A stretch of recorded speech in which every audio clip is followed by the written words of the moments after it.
Buenos días, somos tercero de bachillerato. El día de hoy vamos a exponer sobre la biografía de Kepler. Mi grupo está conformado por Aaron Milaña, Jair Pereira, Carlos Tevez y Melanie. Kepler fue un astrónomo, matemático, físico alemán, hijo de un mercenario, que sirvió por dinero en las huestes del duque de Alba y desapareció en el exilio en 1589, y de una madre sospechosa de practicar la brujería. Jonas Kepler superó las secuelas de una infancia desgraciada y sórdida merced a su tenacidad e inteligencia. Tras estudiar en los seminarios de Heidelberg y Maulbronn, Kepler ingresó a la Universidad de Tübingen en el año 1588, donde cursó los estudios de teología y fue también discípulo del astrónomo Michael Mastelin, seguidor de Copérnico. En 1594, sin embargo, interrumpió su carrera teológica al aceptar una plaza como profesor de matemáticas en el seminario Protestant de Graz.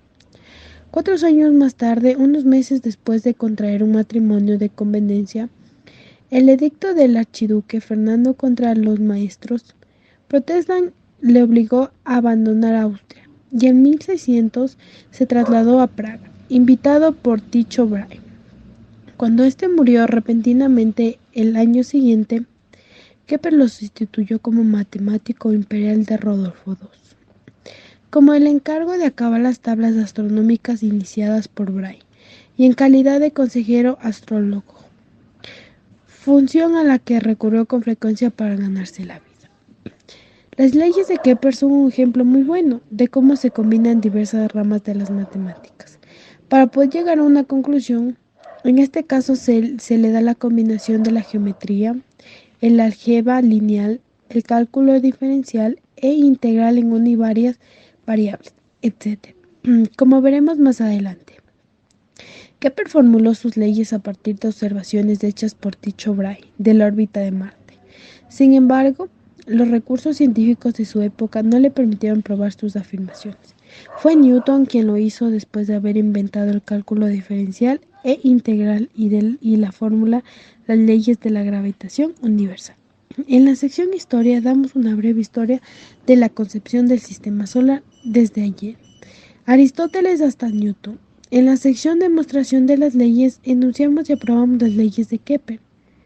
En las siguientes de prerequisitos damos las herramientas matemáticas utilizadas en las pruebas de dichas leyes, como son producto escalar, producto vectorial, coordenadas polares, ecuaciones diferenciales. De esta manera el lector puede empezar a estudiar las demostraciones y, si le hace falta entender mejor o profundizar en alguno de los conceptos utilizados, que puede entonces recurrir a la sección correspondiente. ¿En qué se basa nuestro experimento? Nuestro experimento se basa en las 3 leyes de Kepler. Para demostrarlas se construyó esta maqueta, en la cual se utilizó tabla de madera, 4 bolitas pequeñas de espuma flex y una grande para hacer el sol y 4 para demostrar el planeta. 4 tubos de espuma flex para poder sostener el sol y así poder demostrar nuestra teoría. Buenos días con todos, mi nombre es David Egas y les voy a decir de la primera ley de Kepler o ley de las órbitas. La primera ley de Kepler se conoce también como ley de las órbitas. Determina que los planetas giren alrededor del Sol describiendo una órbita con forma de elipse. El enunciado de la primera ley de Kepler es el siguiente: los planetas se mueven de manera elíptica alrededor del Sol, el cual se sitúa en uno de los focos de la elipse. Una elipse es una curva cerrada que posee 2 ejes simétricos, llamados focos o puntos fijos. El grado de achatamiento de una curva cerrada se llama excentricidad. Cuando la excentricidad es igual a 0, la curva forma un círculo perfecto. En cambio, cuando la excentricidad es superior a 0, se achatan los lados de la curva formando una elipse. La fórmula para calcular la excentricidad de la elipse es la siguiente: excentricidad igual a semidistancia focal sobre semieje mayor. Segunda ley de Kepler o ley de las áreas. La segunda ley de Kepler Se conoce como ley de las áreas. Establece que el radiovector barre áreas equivalentes en un mismo intervalo de tiempo. El radiovector es una línea imaginaria que conecta un planeta con el Sol. Por lo tanto, su longitud varía según la distancia entre ambos. El enunciado de la segunda ley de Kepler es el siguiente. El radiovector que une un planeta con el Sol barre áreas iguales en tiempos iguales. Esto se lo llama velocidad areolar, al tiempo que demora un radiovector en recorrer áreas equivalentes, ya que ese intervalo es siempre el mismo. Se concluye que la velocidad areolar es constante. Esto implica que cuanto más lejos está un planeta del Sol, más lento es su desplazamiento. Cuanto más cerca está el planeta del Sol, su desplazamiento es más rápido. Existen dos puntos en el recorrido de un planeta donde los cuerpos celestes alcanzan sus distancias y velocidades límites. Estos puntos se llaman perihelio y afelio. El perihelio es un punto más próximo de un planeta al Sol. En ese punto, los planetas desarrollan su máxima velocidad.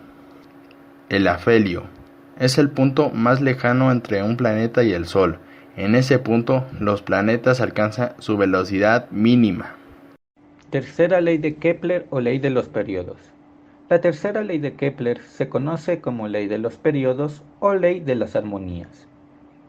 Permite comparar las características del movimiento de los planetas entre sí. El periodo orbital es el tiempo que demora un planeta en dar la vuelta completa al Sol. El radio de la órbita es el semieje mayor de la elipse. El enunciado de la tercera ley de Kepler es el siguiente. El cuadrado del periodo orbital de cualquier planeta es proporcional al cubo del radio de la órbita. La fórmula para calcular la ley de Kepler es la siguiente. T al cuadrado dividido para A al cubo igual a K. T al cuadrado es el tiempo o periodo orbital al cuadrado. A al cubo es el radio o semieje mayor de la órbita al cubo. Y K es la constante. ¿Qué dice en la constante? La constante de Kepler, o constante K, es igual para todos los cuerpos celestes que orbitan alrededor del Sol, ya que no depende de ello, sino de la masa solar. El valor de la constante respecto al Sol es igual a 3 por 10 a la menos 19 segundos al cuadrado dividido para metros cúbicos.